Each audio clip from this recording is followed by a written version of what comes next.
seperti ini tuh kondisi anaknya, berarti uh, dia harus ditreatment seperti apa gitu. Dan alhamdulillah saya dikasih kesempatan waktu itu untuk ikut rumah sakit gitu. Nah, disitulah mulai belajar nih konsentrasi dan sebagainya. Berarti uh, Al-Quran ini sudah saya sudah mendapatkan manfaatnya dari Al-Quran itu sejak saya masih SD tuh. Tapi walaupun pada dasarnya saya belum memahami eh, kayak yang mungkin ibu-ibu eh, ibu-ibu sekalian sedang pelajari sekarang ya kayak tahsin kayak gitu-gitu.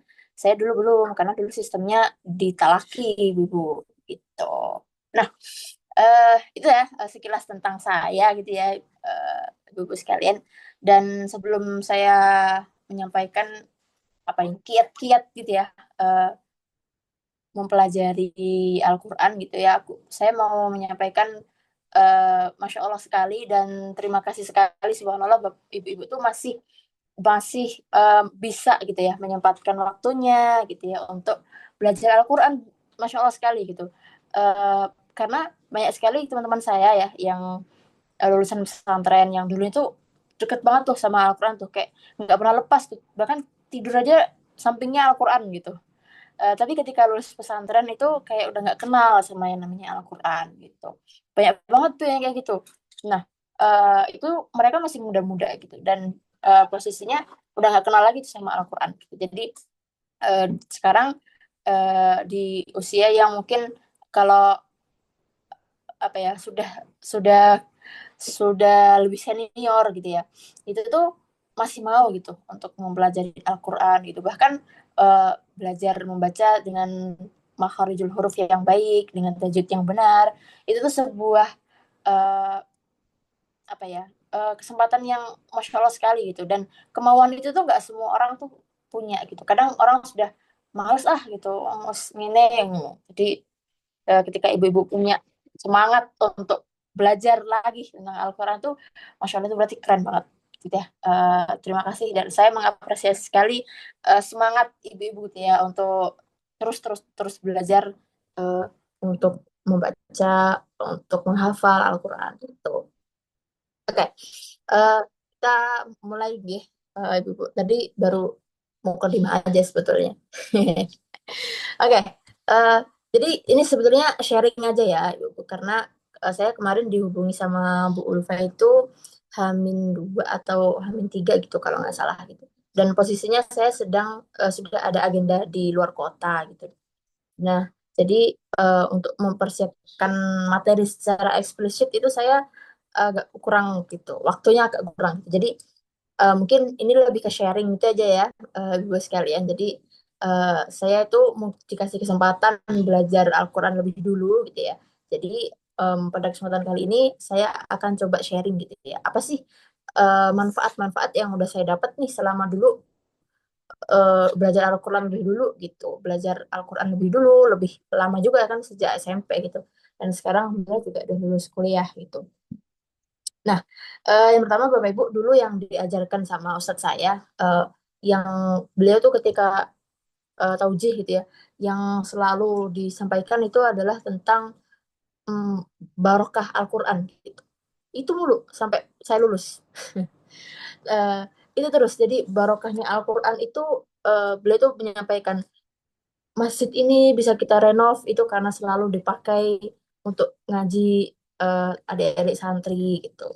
Kemudian ruang kelas itu kita bisa bangun lebih banyak lagi itu juga karena keberkahan dari kalian yang setiap hari baca Quran, setiap hari dekat sama Al-Quran gitu. Beliau menyampaikan kayak gitu. Jadi kita tuh santri-santrinya setiap setiap eh, kelasnya kosong, misal lagi KBM, terus lagi jam kosong nih, atau mungkin break gitu ya. Nah, itu pasti ada aja yang ngaji gitu. Ya satu dua orang gitu selalu ada yang ngaji. Jadi nggak pernah putus gitu bacaan Al-Quran di setiap gedung-gedung pesantren gitu. Sehingga itulah yang menjadikan keberkahan di dalam pesantren itu. Yang disampaikan Ustadz saya tuh itu terus sampai saya lulus gitu. Itu jadi eh, yang mantep di otak kita sebagai santri adalah barokahnya Al-Quran itu selalu ada gitu, dan itu nggak main-main barokahnya itu masya Allah sekali gitu.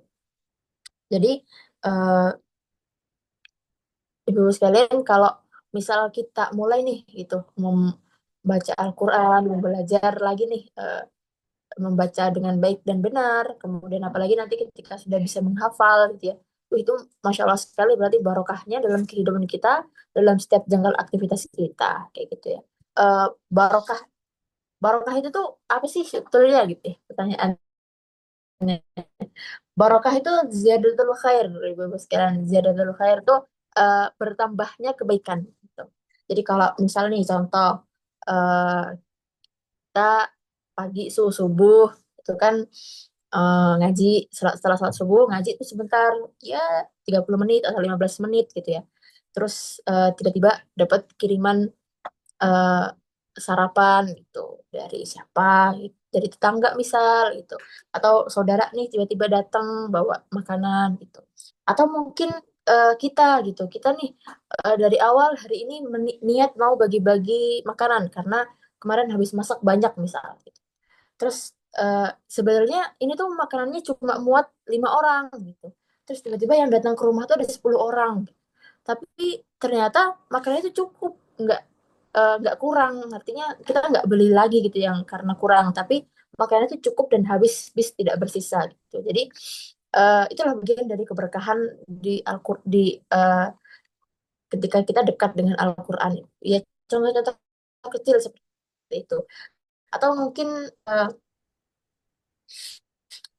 apa namanya, sesuatu sesuatu yang tidak tidak kita sangka-sangka gitu ya, ada gitu keberkahannya gitu. Misal pagi sebelum kerja itu baca dulu Al-Quran gitu. Terus ketika kerja ternyata beberapa job desk kita atau beberapa hal yang harus kita kerjakan itu ternyata udah ada yang ngerjain gitu. Masya Allah sekali gitu ya. Eh, itu bagian dari keberkahan gitu. Atau mungkin dipermudah sama Allah ketika kita bekerja gitu. Dipermudah sama Allah ketika kita melakukan sesuatu yang biasanya itu terasa sulit gitu. Nah, itu bagian dari keberkahan Al-Quran yang datangnya itu tidak disangka-sangka, yang posisinya tuh kita nggak pernah tahu akan ada di bagian mana. Kayak gitu. Jadi ayo, Masya Allah sekali, ibu-ibu, kita jaga terus ya semangatnya dalam mempelajari Al-Quran ini. Oke. Eh, Terus kemudian eh, saya mau meng, me- mengintrospeksi. Introspeksi itu apa ya? Mengingat-ingat gitu ya. Dulu kenapa sih saya mau belajar Al-Quran gitu? Kenapa sih harus banget nih belajar Al-Quran gitu? Nah, eh, jawabannya sederhana, karena tadi ya yang sudah disampaikan sama Bu Ketua Salimah gitu, bahwasanya Al-Quran itu adalah hudal linnas, Ibu sekalian. Jadi petunjuk kita hidup di dunia gitu. Eh, Misal perumpamaannya, kalau dulu saya ketika ngisi teman-teman mahasiswa gitu, saya suka kasih perumpamaannya itu beli HP, Ibu. Kalau beli HP itu kan selalu ada di dalam kotak HP itu kan selalu dikasih buku panduan gitu. Atau mungkin bukan HP deh, eh, kulkas gitu. Atau mesin cuci gitu. Itu kan ada tuh buku panduannya gitu. Ya, eh, itu tuh sama halnya ketika kita di dunia, hidup di dunia, Bu. Jadi kita lahir nih, lahir nih di dunia gitu kan. Allah tuh udah bilang nih, eh, bahwasanya Al-Quran itu hudal linnas gitu. Eh, yang disampaikan di surat Al-Baqarah itu ya, Syahrul Ramadan alladzi, eh, gimana tuh? Kok saya lupa, ya Allah, Masya Allah. Allahumma shalli ala Muhammad.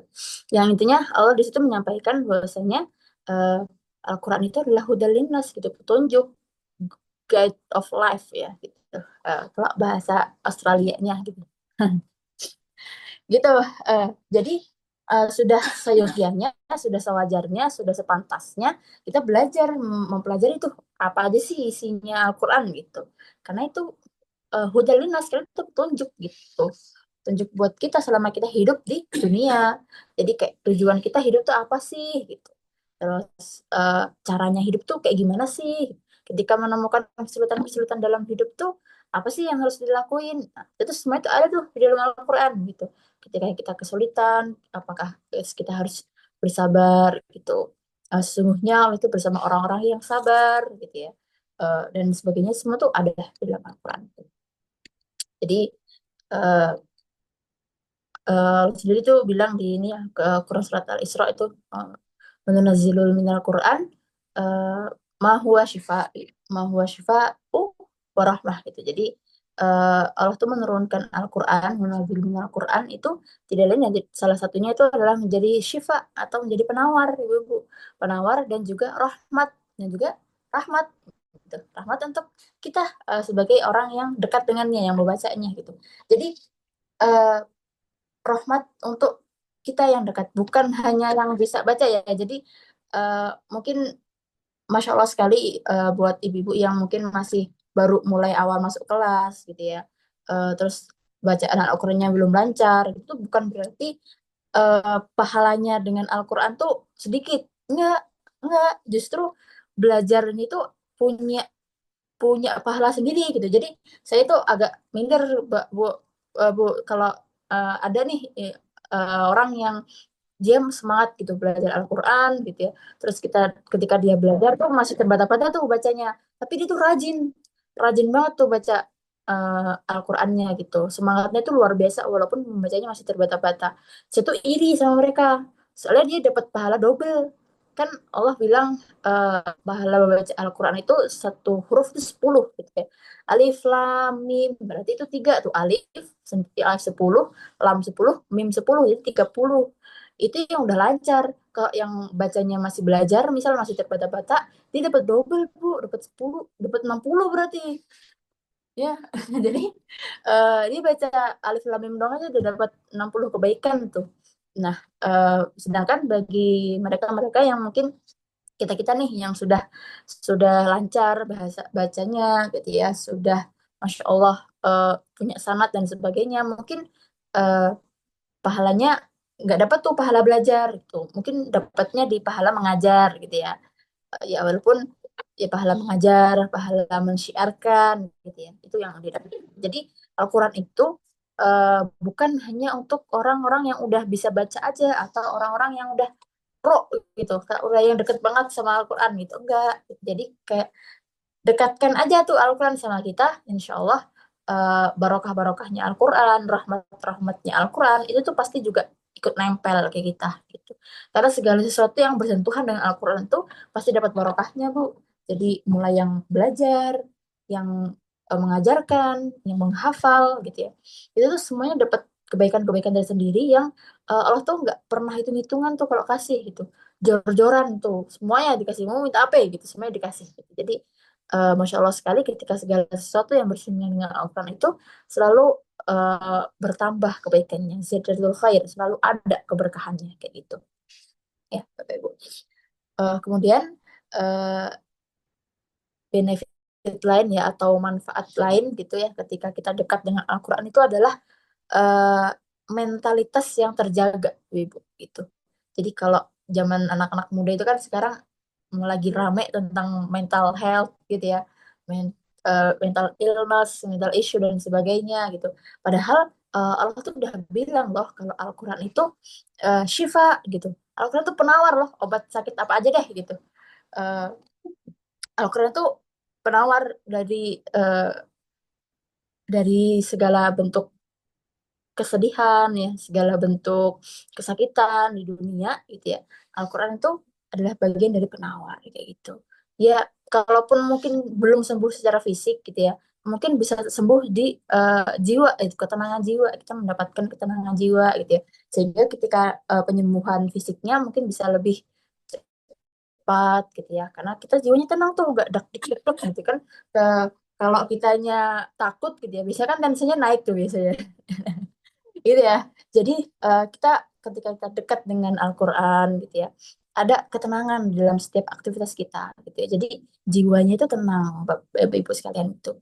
Karena kita dekat dengan Al-Quran. Karena tadi ya disampaikan bahwasanya Al-Quran itu adalah hudan linnas. Al-Quran itu petunjuk, petunjuk bagi kita ketika kita hidup di dunia itu. Jadi ketika kita tahu nih ya segala sesuatu yang akan eh, apa ya, pasti yang namanya ujian kan itu pasti ada ya Ibu sekalian gitu. Terus kita udah menggenggam nih yang namanya hudalinas, jadi petunjuknya kita sebagai manusia itu udah kita pahami gitu, udah kita deket banget tuh. Ibarat kita bawa kemana-mana gitu ya. Jadi ketika kita menghadapi masalah, oh tinggal lihat aja nih, oh problemnya ini, berarti cara penyelesaiannya adalah ini. Oh yaudah gitu, jadi hati kita tenang gitu, karena kita udah tahu jawabannya itu ada di dalam Al-Quran, solusinya itu ada di dalam Al-Quran gitu. Jadi kita lebih tenang, itulah yang menjadikan mungkin mayoritas orang yang ketika dekat dengan Al-Quran itu Masya Allah barokahnya luar biasa, karena bagian dari punya ketenangan hati itu tadi, ibu-ibu sekalian. Jadi Masya Allah banget ya, tadi udah berapa tuh yang benefitnya dekat dengan Al-Quran itu, mulai dari bertambahnya eh, keberkahan ya, bertambahnya kebaikan ya, barokah, kemudian rahmatnya Allah ya. Terus ini tadi mentalitas ya, menenangkan jiwa ibu-ibu.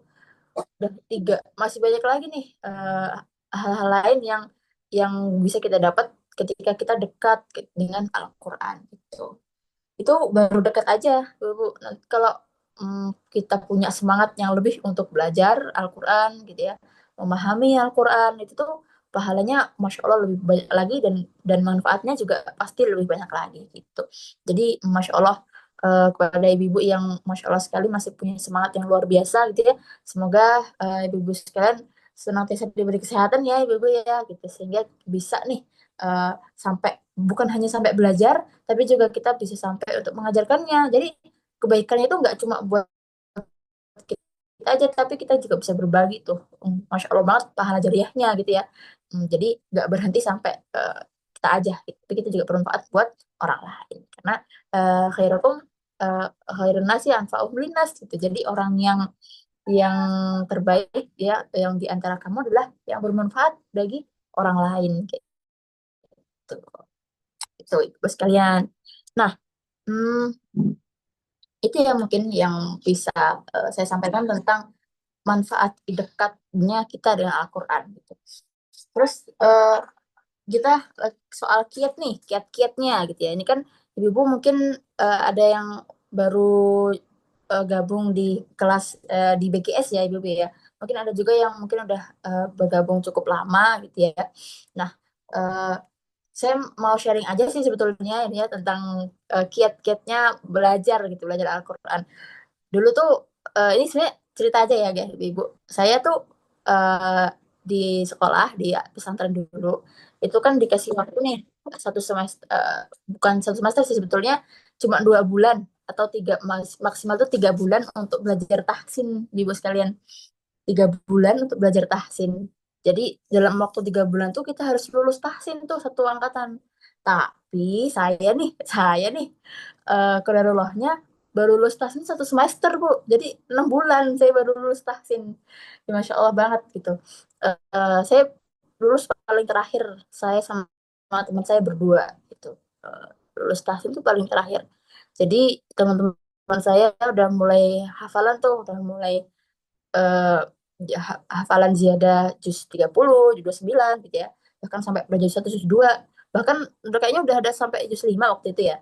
Tapi saya belum belum nambah, belum hafalan sama sekali gitu, masih belajar tahsin gitu. Nah, tapi ibu sekalian, saya tuh merasa ada hikmahnya tuh. Saya belajar tahsinnya lama 1 semester. Hikmahnya adalah saya jadi punya semangat. Saya jadi apa ya? Kayak punya semangat untuk ngejar teman-teman gitu. Karena tadi ya yang saya cerita di awal gitu, bahwa saya itu punya sedikit eh, eh, saya punya konsentrasi saya ketika belajar itu agak cukup sulit untuk berkonsentrasi gitu. Jadi saya butuh motivasi lebih ketika mau konsentrasi kayak gitu. Nah, sedangkan kan belajar tahsin itu cukup butuh ini ya, konsentrasi yang masya Allah gitu ya. Karena kan ya, kita baca nih satu huruf gitu kan, terus harus baca huruf selanjutnya gitu ya, biar biar ketika kita selesai membaca huruf itu kita udah tahu nih huruf selanjutnya apa gitu kan ya. Saya dulu belajarnya kayak gitu tuh, jadi kayak ngelirik-ngelirik gitu ke sampingnya tuh huruf apa ya gitu, tapi dengan eh, tetap harus pandangnya ke huruf yang dibaca gitu. Nah, jadi akhirnya apa, saya tuh punya punya cara tersendiri gitu untuk meningkatkan konsentrasi atau mempercepat saya untuk konsentrasi mau belajar kayak gitu. Nah, yaitu itu tadi dengan teliti itu, bacanya berulang kali sampai kamu paham betul tuh yang dia ada di halaman itu tuh apa sih gitu, yang dimaksud dalam halaman itu apa gitu. Kemudian mencoba untuk memahami bacaan, bukan untuk menghafal gitu. Memahami nih bacaan kan, kalau saya dulu di pesantren kan selain belajar Al-Quran juga belajar bahasa Arab ya, Ibu ya. Tuh, jadi saya belajar tuh kosakata atau mufradat bahasa Arab gitu. Jadi kan ada juga nih di dalam Al-Quran gitu. Jadi saya pahami tuh, oh kalimat ana misal atau inna itu kan kita belajar juga tuh. Nah, jadi saya juga ikut memahami kayak gitu. Gitu. Nah, akhirnya saya lihat yang pertama yang mungkin bisa saya sharing adalah memahami apa yang kita baca gitu. Misal kita mungkin nggak semuanya dari ibu-ibu bisa atau memahami bahasa Arab gitu ya. Nah, kita lihat aja Bu yang kalimat yang familiar gitu, yang sering sering lewat ya, sering sering lewat, sering ada di dalam Al-Quran gitu. Misal kalimat inna atau kalimat huwa gitu ya, yang familiar sekali gitu ya.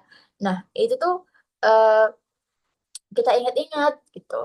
Jadi ketika kita baca itu tuh eh, ininya nggak susah gitu. Kita menyambungkan huruf-hurufnya itu tuh nggak susah gitu. Jadi kalimat kalau ada mufradat yang lebih panjang, misal ta'alama atau khairo atau apa gitu. Jadi eh, itu kalimatnya lebih familiar. Jadi kita menghafalkan kalimat kata-kata per kata itu biar enak nanti ketika kita membacanya itu sudah familiar. Oh, ini kata yang kayak kemarin gitu. Jadi berarti bacanya kayak gini. Nah, kayak gitu tuh.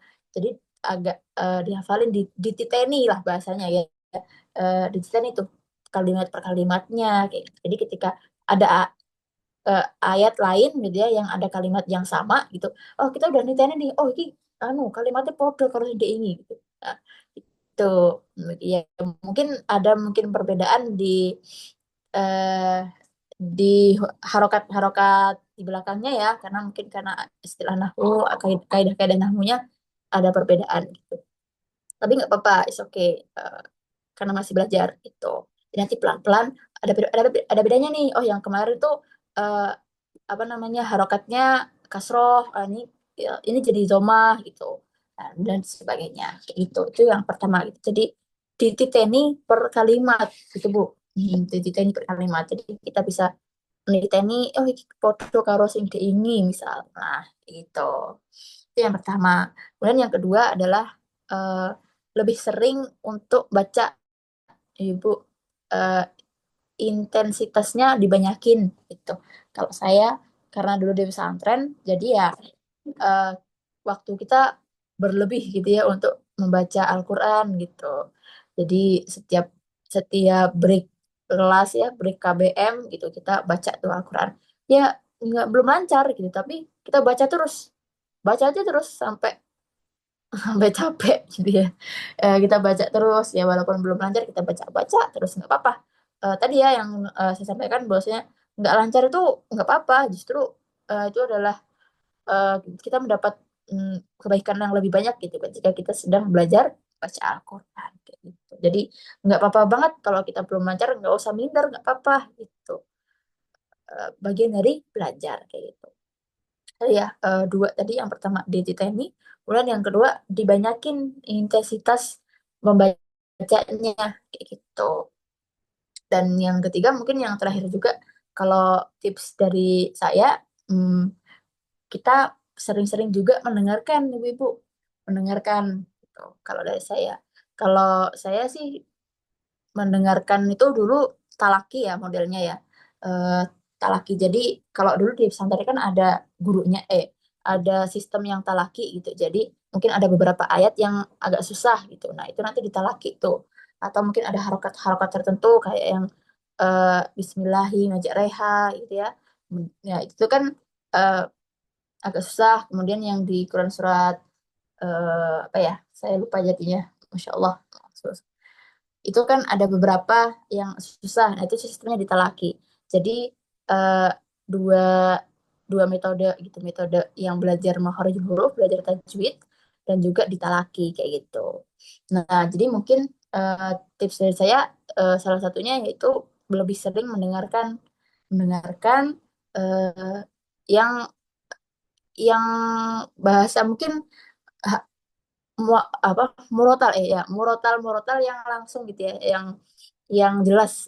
Coba ibu cari murotal yang dia bukan yang mendayu-dayu kayak Al-Muzammil atau Hanan Ataki. Itu kan murotalnya beliau-beliau itu kan mendayu-dayu gitu ya.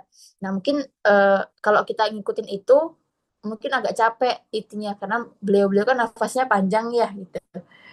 Mengikutinya mungkin agak capek. Mungkin kita bisa ikut yang sanad dari Madinah yang mungkin ya, yang dia makharijul hurufnya mungkin lebih jelas gitu, dan nggak terlalu mendayu-dayu itu kayak yang murotal-murotal yang dari Indonesia kayak gitu. Itu ya mungkin dari saya tiga tiga tadi ya kiatnya ya, mungkin ini sharing aja dari pengalaman saya gitu ya. Dulu yang pertama adalah niteni setiap kalimat ketika membaca ya ibu. Kemudian yang kedua dibanyakin intensitasnya ketika membaca gitu, walaupun belum lancar nggak apa-apa, yang penting banyak dulu gitu, jadi kita bisa memahami, oh ternyata begini nih dasar-dasar kalimatnya dan sebagainya. Kemudian yang ketiga adalah banyakin mendengar gitu, sehingga kita familiar dengan eh, kalimat-kalimat yang ada di dalam Al-Quran, sehingga kita bisa kalau membaca tuh jadi, oh kayak aku ini tahu kerungu ini gini gitu gitu. Tadi tiga hal yang mungkin bisa saya sharing gitu ya, terlepas dari bejibunnya manfaat ketika kita dekat dengan Al-Quran ya. Mungkin itu dulu ya, ibu sekalian yang bisa sharingkan gitu ya. Sekali lagi saya berbicara di sini tuh bukan berarti saya lebih hebat gitu ya, saya lebih keren dari ibu-ibu tuh enggak, ya Allah masya Allah banget enggak. Saya tuh kemarin memberanikan diri ini, BTW ini tuh first time banget, ini pertama kali banget saya mengisi ya, yang menyampaikan atau sharing yang isinya itu ibu-ibu. Dulu seringnya mahasiswa atau bahkan anak SMA gitu. Teman-teman mahasiswa kan ya begitulah ya, kayak teman sendiri itu. Jadi apa namanya bisa lebih cair dan sebagainya. Dan ini alhamdulillah ini share ini pertama banget ya, masya Allah banget. Terima kasih loh ibu-ibu sekalian sudah memberi saya kesempatan gitu ya. Ini tuh bagian dari saya belajar gitu, belajar, belajar dan belajar, karena tadi ya yang sudah saya sampaikan, saya nggak bisa menyimpan itu sendiri gitu. Harusnya harus harus sharing gitu kan.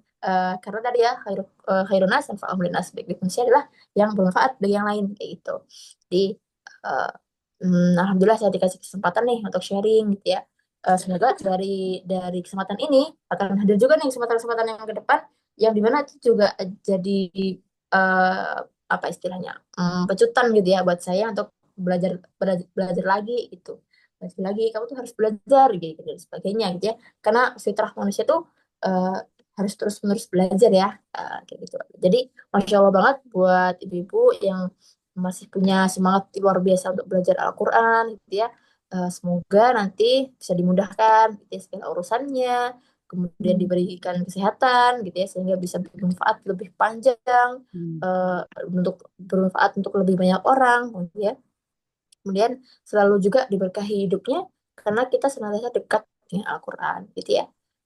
Mungkin itu dulu yang saya bisa sampaikan pada ibu, yang bisa saya sharingkan gitu ya.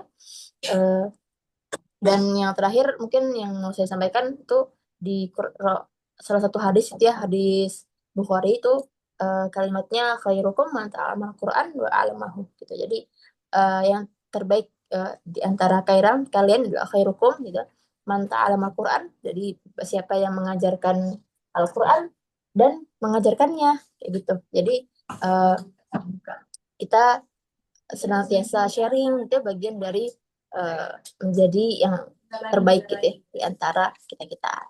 Jadi kalau ibu-ibu udah bisa nih, atau mungkin ada temen nih gitu yang mau diajak buat ngaji, ayo aja gitu, aja sebaik-baiknya agar kita bisa menjadi yang terbaik di antara eh, yang terbaik kayak gitu. Ya, mungkin itu dulu yang bisa saya sampaikan. Ini ada sesi tanya jawab atau cukup dulu, Bu, siapa dari MC-nya Bu Dia ya? Positif. Siti.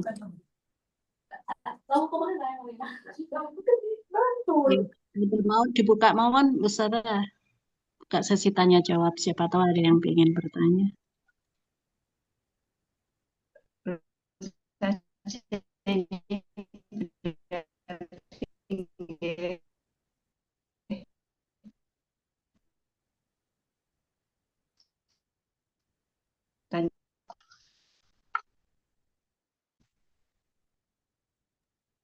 Putus-putus. Langsung tanya jawab nggak ini, Bu Ulfa? J, monggo Bu.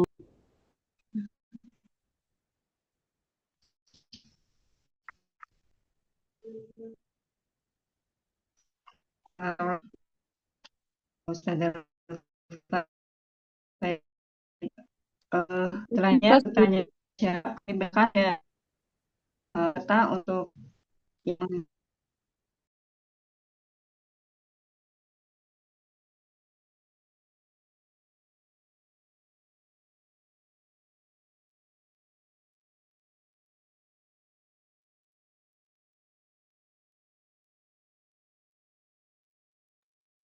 Hilang. Tidak ada suaranya. Bu.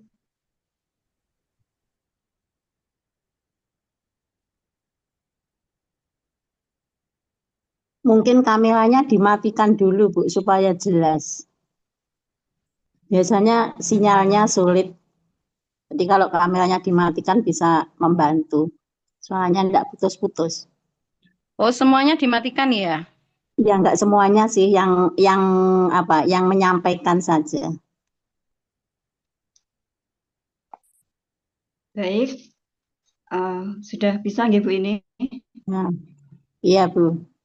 Tutup dulu. Oke, mungkin ada yang ingin bertanya.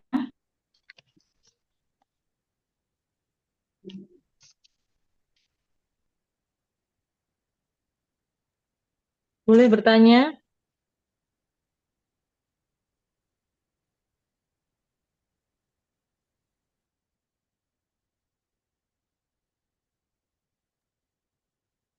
Bu Naning mau bertanya. Iya, mau bertanya. Ya, monggo Bu Naneng. Iya. Eh, Bismillahirrahmanirrahim. Assalamualaikum warahmatullahi wabarakatuh. Eh, Mau bertanya Ustazah Syifa. Eh, ada tiga pertanyaan. Yang pertama, bagaimana menjelaskan kepada anak, khususnya anak laki-laki umur sekitar kelas 5 SD, kelas 6 SD ya, yang mungkin eh, kalau anak perempuan mungkin imajinasinya itu apa ya, pokoknya pemahamannya itu kayak mungkin lebih ini ya. Tapi kalau anak laki-laki tuh kok saya lihat mereka itu kognitifnya tuh kok agak terlambat berkembang beda dengan anak perempuan gitu.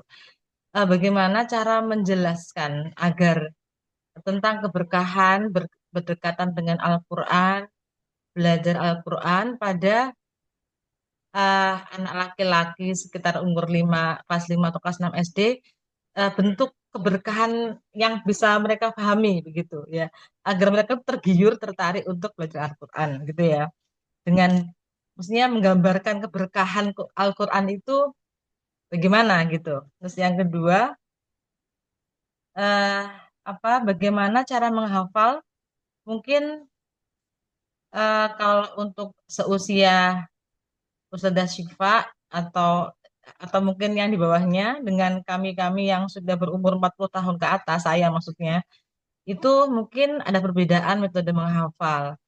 Eh, Bagaimana kira-kira tips dari Ustazah Syifa gitu? Apakah benar ada yang bilang sudah baca saja 40 kali nanti hafal-hafal sendiri? Apakah benar seperti itu? Gitu. Terus yang ketiga, barangkali Ustazah Syifa ada miracle, ada pengalaman yang apa ya, yang mungkin tidak akan pernah terlupakan tentang berinteraksi dengan Al-Quran. Gitu. Terima kasih Ustazah. Ditunggu jawabannya. Assalamualaikum warahmatullahi wabarakatuh. Waalaikumsalam warahmatullahi wabarakatuh. Waalaikumsalam warahmatullahi wabarakatuh. Masya Allah ya. Langsung tiga loh. Ini langsung saya jawab ya. Nggih. pripun? Oke, izin menjawab ya. Terima kasih Bu Naning ya pertanyaannya. Tadi yang pertama mungkin eh, menjelaskan ya ke anak usia SD ya. Kalau saya Bu dulu di gimana ya disampaikannya itu dengan cara yang paling dekat atau kesukaan kita. Contoh, kalau anaknya misal suka game gitu ya, berarti kan konsep dari barokah itu adalah ziyadatul khair ya, atau bertambahnya kebaikan. Jadi kalau misal si anak ini suka game gitu ya, terus kita berilah contoh sesuatu yang itu menambah kebaikan. Misal kalau gamenya anak-anak itu kan bisa sistemnya yang tembak-tembakan gitu ya, yang dia punya nyawa sekian persen gitu ya.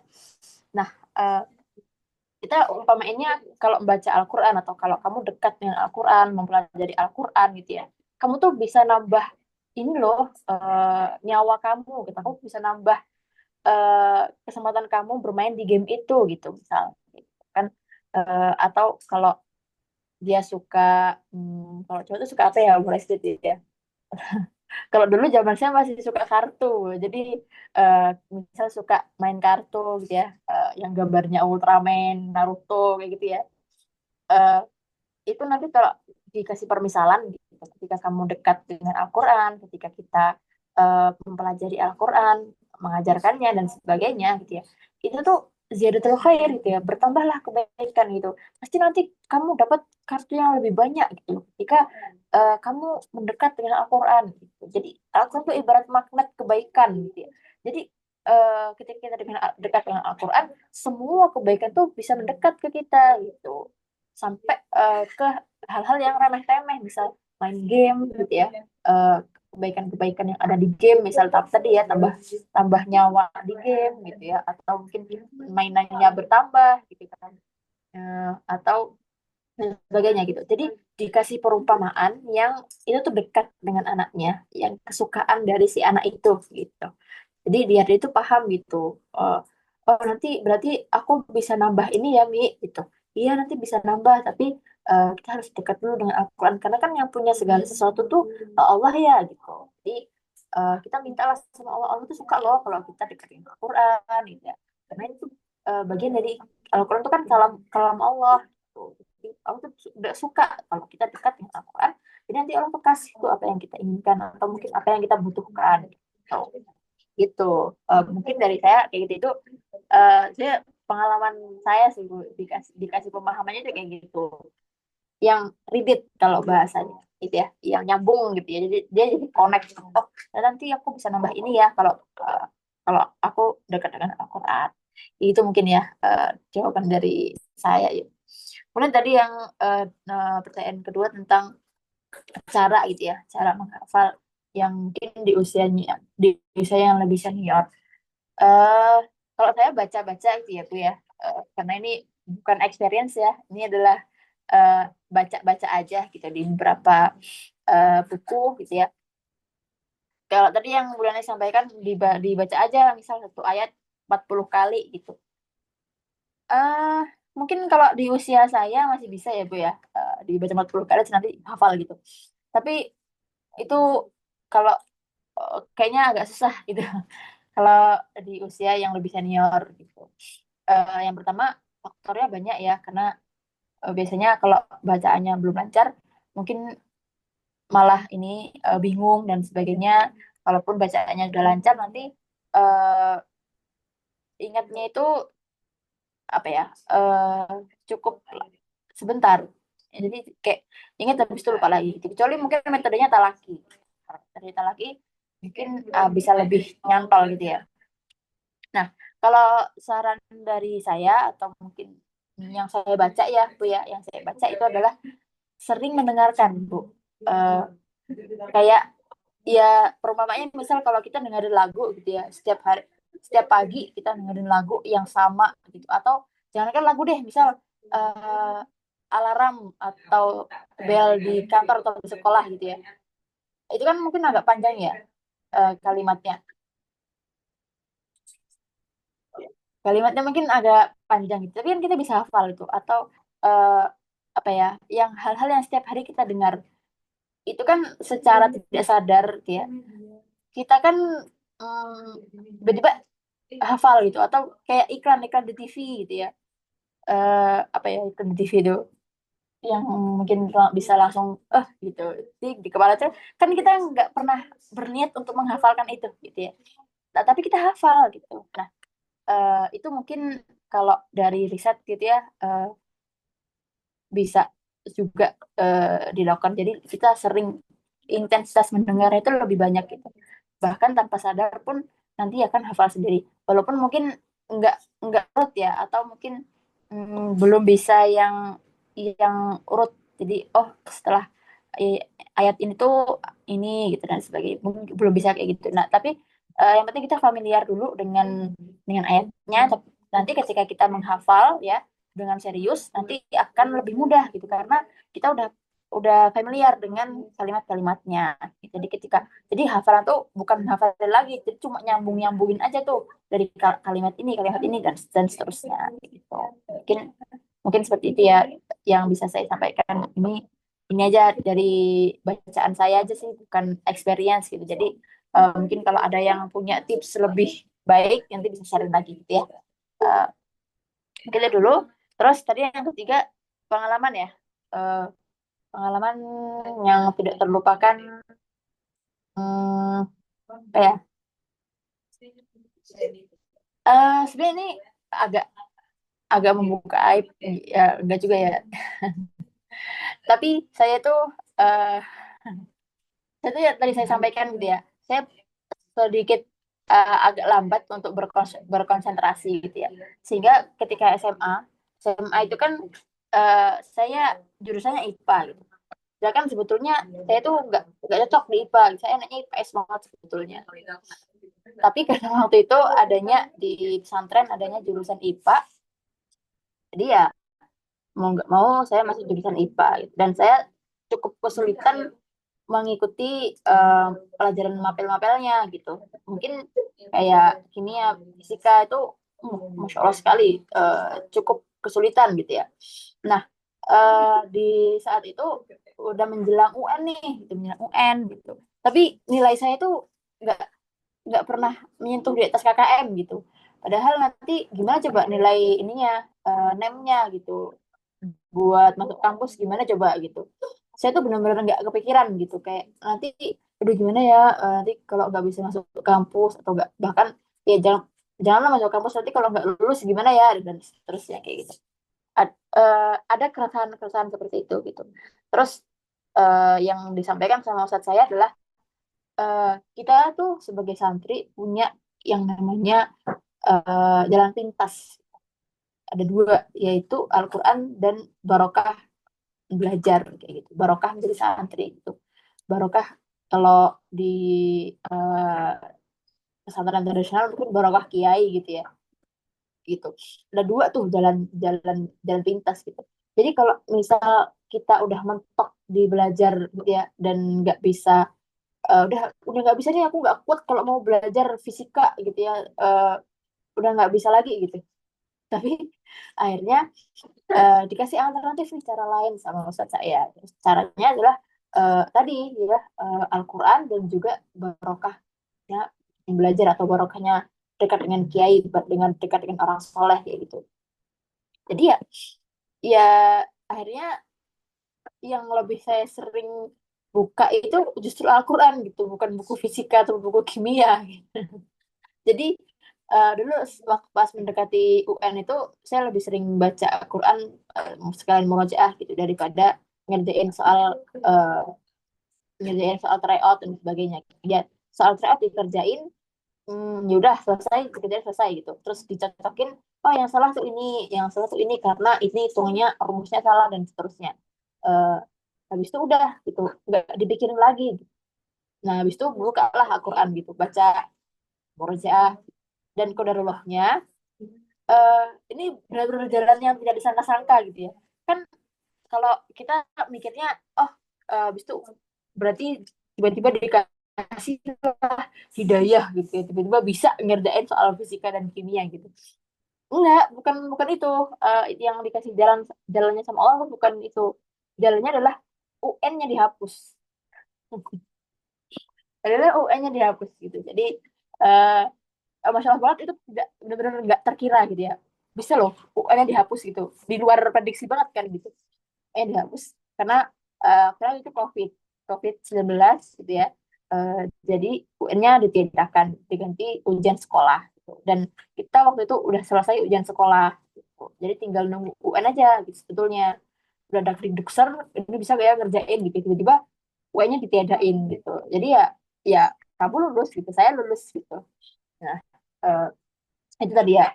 Kalau dibilang pengalaman yang apa tidak terlupakan tuh mungkin itu gitu. Jadi jalan yang dikasih Allah tuh benar-benar di luar prediksi BMKG gitu. Jadi masya Allah banget, bayangin UN-nya nggak ada gitu. Jadi ya, ya masya Allah sekali gitu ya. Jadi itu ya, Ibu sekalian mungkin bisa eh, di luar prediksi. Jadi ketika kita menghadapi kesulitan, ya yakin aja gitu kalau Allah tuh punya solusinya gitu. Jadi ya udah kita mepet-mepet aja sama Allah gitu. Ya Allah gimana ya gitu ya, berdoa ya, melakukan segala sesuatu yang mungkin Allah ridhoi ya, menggapai ridhonya Allah gitu ya. Sampai akhirnya Allah kasih jalan nih yang benar-benar di luar prediksi, yang di luar eh, prediksi manusia gitu. Manusia tuh nggak bakal pernah terpikir kalau Allah tuh bisa bantu gitu ya. Karena dulu saya punya quotes gitu ya. Kalau Allah sudah memutuskan untuk membantumu, maka nggak akan pernah ada satupun manusia yang bisa menggagalkannya gitu ya. Jadi eh, kita deket-deket lah sama Allah gitu sampai akhirnya Allah mau membantu kita dan nggak ada satupun manusia yang bisa menggagalkan Allah, kita kehendak Allah. Ya, mungkin itu aja ya yang bisa saya sharingkan gitu. Semoga nanti bermanfaat buat ibu sekalian.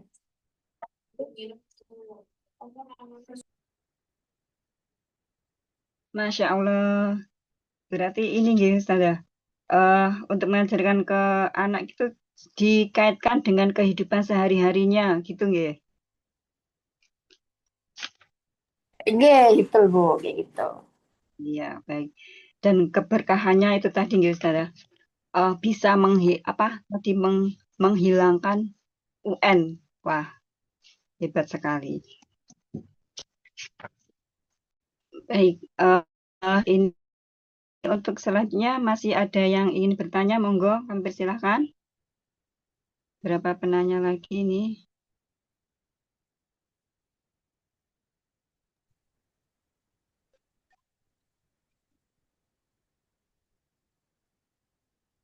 Ibu, monggo.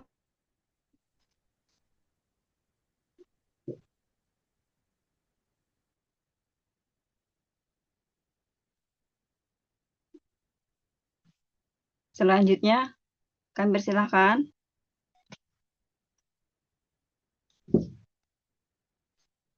Kalau tidak ada ini saya bertanya dulu nggih, boleh? Ada Siva?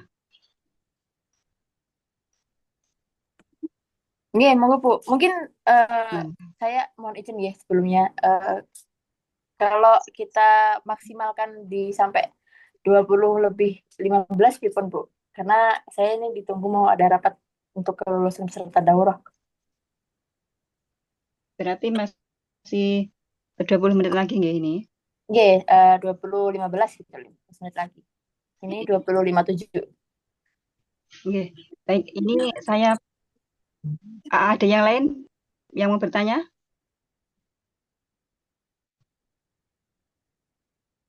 Eh, baik, saya saja nggih, Ustazah Siva. Gini, eh, kan kalau misalkan di pondok nggih itu waktu untuk menghafal Al-Qur'an itu kan sudah teratur, misalkan sudah ada jadwalnya ngoten. Nah, kalau untuk anak sekolah yang di sekolah umum, bagaimana cara mengatur waktunya agar tetap bisa menghafal Al-Qur'an? Ngoten Ustazah Siva. Mohon jawabannya. Oke, siap. Ini sebetulnya juga jadi PR ya, Bu, buat saya. Karena sejak saya keluar dari pondok itu, intensitas murojaahnya itu juga cukup berkurang gitu ya. Tapi kalau dari saya kan beberapa kali sharing ya sama teman-teman yang juga udah lulus gitu ya. Bahkan beberapa teman-teman tuh ada yang punya komunitas tersendiri gitu ya. Nah, saya pernah sharing gitu ya. Kan tanya nih kalau kehidupan kita di luar pesantren itu gimana ya eh, cara murojaahnya gitu. Kalau dari hasil sharing saya sama teman-teman saya, itu yang pertama di mm, bukan dikaitkan apa ya, dibarengi sama sholat lima waktunya Bu gitu. Sholat lima waktu misal em, sholat subuh nih gitu, subuh itu nanti ditargetin subuh itu mungkin menghafal tiga baris misal gitu, tiga baris atau ya semampunya deh gitu, satu ayat boleh, satu baris juga boleh gitu, semampunya gitu, ditargetin sendiri. eh, jangan yang semampunya aku aja gitu, jangan, tapi ditargetin. Maksudnya kalau biasanya saya dulu ditargetin, eh, sekali baca tuh bisa tiga baris gitu, jadi sekali niat untuk menghafal gitu ya, itu minimal tiga baris gitu. Misal nanti dicari sendiri, misal minimal satu baris atau minimal satu ayat gitu. Jadi setiap selesai sholat gitu. Nah, eh, kalau memang misal kayak sholat duhur nih nggak bisa kan waktunya masih jam kerja atau masih mungkin masih sekolah gitu ya.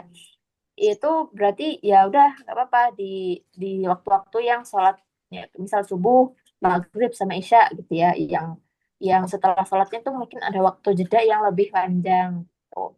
Nah, itu nanti ditargetin tuh satu kali sholat, setelah sholat itu satu ayat atau dua ayat atau tiga ayat tuh. Jadi patokannya itu adalah jam sholat gitu. Kalau dari teman-teman kemarin kayak gitu Bu, eh, sharingnya, hasil sharingnya Iya. itu mungkin tuh yang bisa saya sharingkan. Iya, iya, iya. Begitu nggih Ustaz ya. Ya, terima kasih. Berarti kalau misalkan kita, misalkan ada rasa malas itu juga harus dipaksakan ya Ustaz ya? Nah itu eh, harus dibuang jauh-jauh. Dan Iya. eh, malas itu indikasi bahwasanya sebetulnya kita tuh sedang keluar dari, berusaha untuk keluar dari zona nyaman, Bu. Jadi kan misal ini mungkin case-nya malas sama capek itu berbeda ya. Kalau malas itu kurang motivasi gitu ya. Kalau capek itu ya karena memang sudah beraktivitas seharian gitu ya. Jadi ada sedikit rasa capek gitu. Nah, kalau eh, case-nya atau studi kasusnya itu malas, jadi ya eh, ini motivasinya dikuatkan yang pertama gitu. Eh, Terus buang itu jauh-jauh rasa malas dan seterusnya gitu.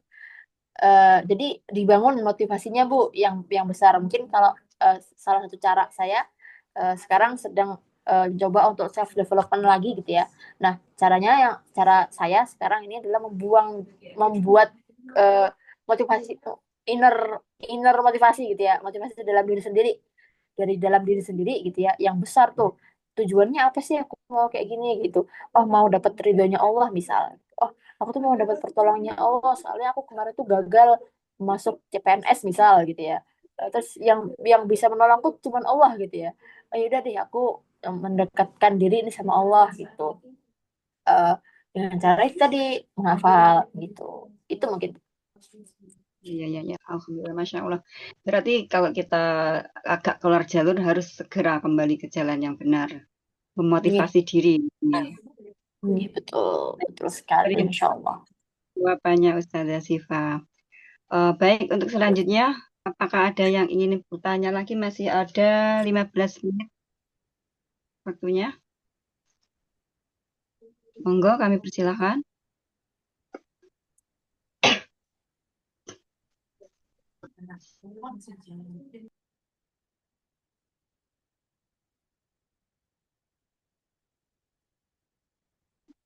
Bagaimana? Dicukupkan kayaknya Bu untuk sesi tanya jawabnya. Sudah jam 9 ini. Aduh.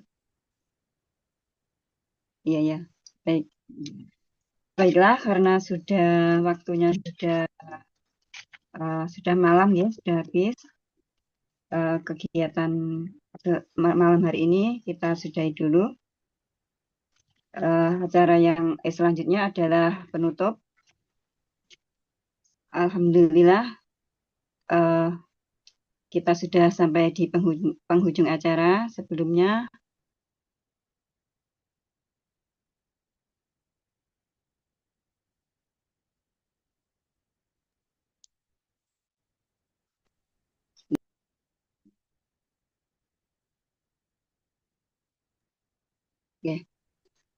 Alhamdulillah kita sudah sampai di penghujung acara. Sebelumnya saya selaku pembawa acara mengucapkan terima kasih dan mohon maaf atas segala kekurangan, kesalahan, baik dalam bahasa, kata. Semoga kegiatan kita malam hari ini mendapat ridho Allah Subhanahu wa Ta'ala. Baik, kita tutup acara. Langsung ditutup nggak ini, Bulfa? Kita tutup acara ini dengan doa penutup majelis. Bismillahirrahmanirrahim. Subhanakallah.